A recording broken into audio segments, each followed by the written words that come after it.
Serious people who have killed another person, accidentally or on purpose. What happened? 14 years old. Spent the night at my best friend's house after our hometown 4th of July celebration. Woke up in the morning to find that her mother had left us to babysit her 8-month-old sister while the mom ran errands. We are painting our nails on the floor of the kitchen while the infant cruises around in her walker and hear a crash. We forgot to put the gate up and the baby fell down the stairs in her walker. 7. Flipping stairs. She hit her head on the railing and died in the hospital after 3 days in the ICU. About 4 years of PTSD for me. But no one really knew I was there. My best friend was branded a baby killer. High school is tough. I was 12 when it happened, and as much as it was a pure accident, my life was better afterward. My mum and I were living with her boyfriend at the time. This man was a drunk and an abuser. I came home one day from school to find him beating my mum down in the kitchen. I had never even thought about standing up to this guy. He was above 6'3" and very broad, but that day I came home from school made me summon all the courage I had to save my mum. As I ran over to them, I grabbed a fork off the table and stabbed him just below his shoulder on the back. It scared him so much that he had a heart attack and died on the floor. 1995. Was living with my druggy mother and sister who was 4 years older than me. My mom worked at a bar, and as a 7-year-old kid lived half my time in that bar. We did have a house that more of a shed on lot that was converted into a house. Well, my mom got close with one of the patrons who also drank a lot and did drugs. Well, one day she broke up with him, I guess, and he kept coming over threatening her. A few days later she gets a call from him. Not sure what was said, but she tries to hurry us into the back room where we kept our clothes. She attempts to hide us all under the clothes, but I start freaking out and try to leave the house. As I get to the front door, a trucker pulls in. I stop and hear him get out, screaming for my mother. He tries to get in the door at first and fails. I'm about 3 feet to the side of the front door. He shoots at the door. I freak and jump on the top of the couch that is right next to the door, while also grabbing my T-ball bat. He kicks and kicks at the door and it finally opens. He walks in, and I POW'd him right in the forehead. He instantly goes out. I scream and my mom finally comes out with my sister and we both leave, then call the police at the bar. That same night I went to go live with my father permanently as my mother had arrest warrants. I didn't know until I was about 16 that he had ended up dying in the hospital between my concussion and alcohol poisoning. I don't feel bad about it though. Watched my friend fall almost 1,000 feet to his death while rock climbing. No idea why he switched ropes when he was watching me secure them. He even asked me to yell when secure. Took almost 45 minutes to get down to his body. Haven't climbed since. In 76 I was 6 years old. My grandpa was my best friend and my hero. He always wore stripped bib overalls, so I had to have matching ones. I'd sit on his lap and we'd eat Cheetos and watch Zorro. We'd also play a silly game, pulling hair out of each other's arm. We were wrestling around one day and I hit him in the nose with my head and it started to bleed so badly that he ended up in the hospital. He died 2 days later. I was always told that I remembered it wrong and I had nothing to do with it. Last year I was at my uncle's, another man who I greatly admired. I knew he would tell me the truth, so I asked him. He pretty much said I remembered it correctly. Grandpa was taking blood thinners and the hospital never really got the bleeding stopped, and he basically choked to death. Before anyone says my uncle was an butthole for telling me this, I'm grateful to finally know the truth.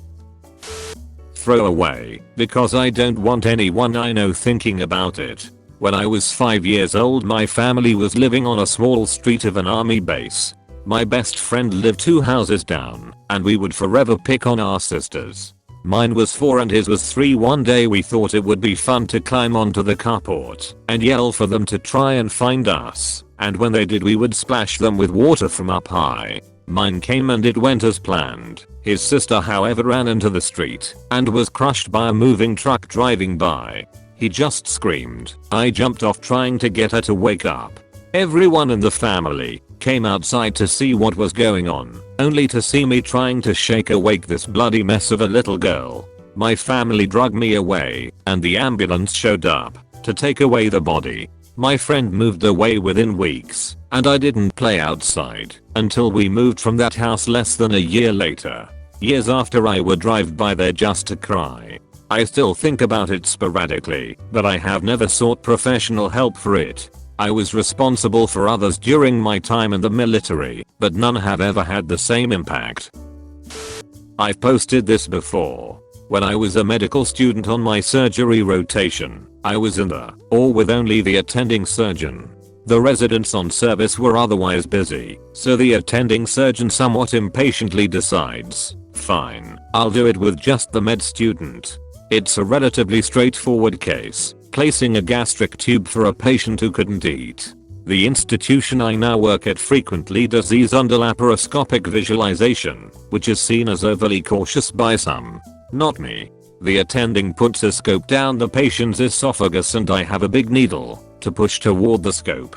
His scope had bright light which he shines towards the skin when he's entered the stomach, and I press on the skin and see it dent in on the screen, showing we're in the right place.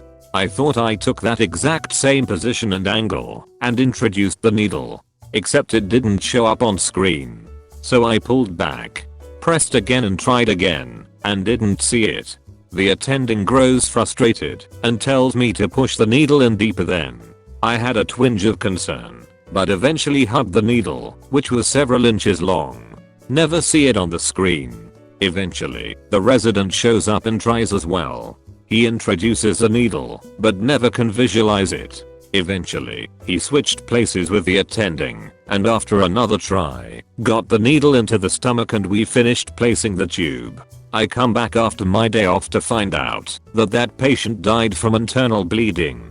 One of the multiple needle pokes, or possibly a cumulative effect, had injured arteries in the abdomen, leading to them bleeding out overnight. Now, I know not to ignore that twinge, and I know that even low-risk procedures have a risk of catastrophe and always take care to mention that when consenting patients for surgery. Low risk, not no risk. I harbored guilt over it throughout medical school and still had hesitation the first time I did that procedure as a resident. I was seeing a guy for over a year. One of those amazing people. Hilarious, works with kids, takes care of family. I loved him. He was diagnosed with a malignant brain tumor. He had about 2 years to live. Lots of headaches, seizures. He was really ashamed and fearful of being a burden. There was a surgery offered to him. It had a decent chance to give him an extra 5 to 7 years. He wasn't interested, and that broke my heart. We talked, I convinced him. He agreed to have it, and went in about a month later. He had a massive stroke during the surgery and died. He had a DNR that I didn't know about. They had to let him go. His mom vomited when she found out. I'll never be able to face his family. It's taken me years to talk about it, but I think about him every day. I'll never forgive myself for being that selfish. I know I'm late to this, so there's no chance it gets seen, but I need to get this out there. I'm 22 now. This happened when I was 19, and I still think about it almost every day. From the time I was really young, 4 or 5 probably, my dad had kidney problems. He was on dialysis for a while, got a transplant that lasted for a good few years, and then back to dialysis. The last stint on dialysis lasted 10 years. He finally decided he was in too much agony to continue treatment. He came home with the plans to live his last few days in the comfort of his home surrounded with loved ones. Fast forward 2 weeks, which is a long time to survive without dialysis for those who aren't aware. Dad's health was going downhill fast. All the symptoms of the end stages of uremic poisoning. We knew the inevitable was going to happen, and probably very soon. He was gasping for air with every breath. To this day it's the hardest thing I've ever witnessed. Hospice had provided comfort drugs for the end stages, namely concentrated liquid morphine. I couldn't stand to see the strongest man I've ever known struggle anymore, so I loaded 2 syringes with morphine and put them under his tongue. I know it was the poison in his body. I know it was the sickness. I know he was suffering, and I made the right decision. But I also have to live with the fact that I know the dose of morphine I administered was what ended it all for him. It's not easy knowing that you technically ended your father's life. This didn't happen to me, and I hope this is allowed. But it happened to my dad, and he's talked about it to me. When my dad was 11 years old, he had this best friend who I will call Joseph. My dad is from Mexico and most of his friends were dirt poor. My grandma is a nurse, and so my dad and his family were well off. They became best friends because my dad noticed Joseph never brought lunch and decided to start bringing one for him every day. Few months passed, and he had taken lunch for him every day. And one day Joseph didn't show up to school. He didn't show up the next day either, or the next. Finally my dad decided to go to his house to see what was up.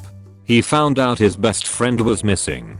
He hadn't been back home for days and the cops and everyone was involved, but my dad was little and my grandparents had decided not to tell him. The next day, my dad was walking home from school and he decided to walk a different route. To this day he doesn't remember why he decided to take that route, and he came across this abandoned building. He said he felt a really strong impression that he needed to go inside. My dad stood in front of this dirty old and beaten down building too scared to move. He said he felt it so loud and clear that he had to go inside. He got too nervous and ran home. The next day my grandparents told my dad that his best friend Joseph had been found dead in an old, abandoned building, which later turned out to be the same building he had walked by. He had been kidnapped, raped, and beaten for days. It wasn't until the man was caught weeks later when my dad found out that the guy had actually left his friend Joseph in that building a couple of hours before my dad walked by. His friend was still alive when he felt he had to go inside. I can tell my dad still feels really sad about it, but has made a strong attempt at forgiving his 11-year-old self. When I was 14, my friends and I wanted to go to the beach, so I suggested the one near my house. It was notorious for bad rips, but I just figured that we would spot them and stay away. It was about 6:00 p.m. when we got there, and the lifeguards had gone home. We were in knee-deep water when we felt a pull of rip. Me and one other friend made it out, but the two that were less than a meter further out than me couldn't. For the first 5 minutes we thought that they would be fine and that they could catch a wave in. After that we knew that there was a problem. We started looking for someone and finally found the off-duty lifeguard 10 minutes after they were swept out. The lifeguard got aboard and was able to save one of my friends. He couldn't find the other. Her body was found later that night. If I hadn't suggested that beach, if I had been quicker to find a lifeguard, if I had spotted the rip, my best friend would still be alive. I was driving on a small treacherous mountain road and my brakes went out. My friend talked me through it, and I was able to stop my truck by easing into the mountainside at 55 miles per hour. The truck flipped and rolled and landed on the edge of a cliff. My friend's head was crushed during the roll. He tried to breathe, but his neck was broken. He died as I was trying to talk to him. At the time I was a single mother. A man broke into my house in the middle of the night. I shot him on my tile entry. Hit him in the eye. Died on contact. Bled out all over my floor. 2 years old, didn't even wake up. He had a full abduction kit in his trunk. Had 2 guns and a machete on him. DA declined to press charges, and the state cleared me of any wrongdoing. I refuse the TV circuit, talking about it. Honestly, I would like it if my son did not learn about it until he was at least a teen. All I know, middle of the night and someone broke in Texas. He played a game he wasn't going to win. I'm a locomotive engineer. I drive trains. 13 times in my 19-year career so far. Someone ended up in front of my train that didn't survive. Suicide, poor judgment, or no sense of situational awareness combined with a vehicle that takes a mile or more to stop equals death about 50% of the time in my experience. The nightmares of various incidents awaken me regularly. Pretty sure that I suffer PTSD, but if I do something about it, I will lose my job, medically disqualified. I cannot let that happen at the moment, as financial ruin would result. Please, stay out of the path of my freight train. Similar to the others here, I was the driver in a car crash. Slid on some black ice on the freeway. Spun a few times before getting T-boned by and stuff going full speed. Friend in the passenger seat busted up his head in the windshield. My brother behind me fractured his skull, and my best friend in the passenger side backseat died. My friends, at the time, used humor to get through things. I have a dark sense of humor, but they consistently went too far, and I ended up leaving all my close friends. 4 years after, I had to go to court because of other cars that were affected by the crash, and my friend's mom was trying to sue me for more money than the $100K my insurance already paid out. I used to scream out in my sleep. I dropped out of college shortly after and attempted suicide. Much better now, but 5 years later, and I still get anxiety when it snows. Not sure if this counts, but when I was a truck driver in training, actually I had the misfortune to be the tool someone else used to commit suicide. We were driving late at night on US 277 between Piedras Negras and El Rio. It's kind of the armpit of Texas, flat, straight, boring, right near the border.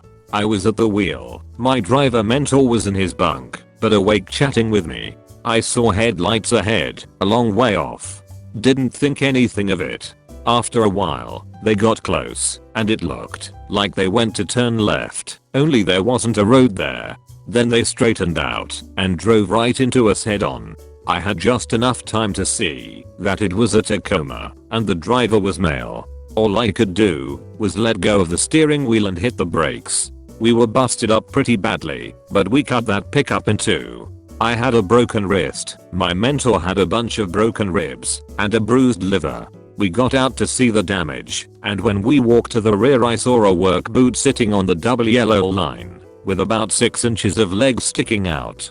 I still get an odd feeling in my stomach when I think about it.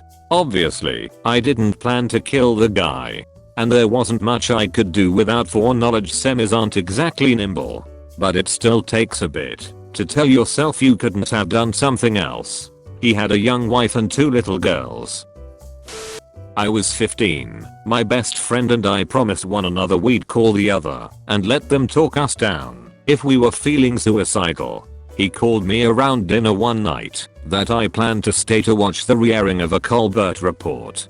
Mixed the call at dinner time, but was fighting with my mom, so didn't call back. Fell asleep before the report, and my friend called again twice just after midnight from the roof of our high school. I slept through it and his texts, so he jumped. It was 10 years this February 8th. I'm so sorry, Zach. Like and subscribe for more videos.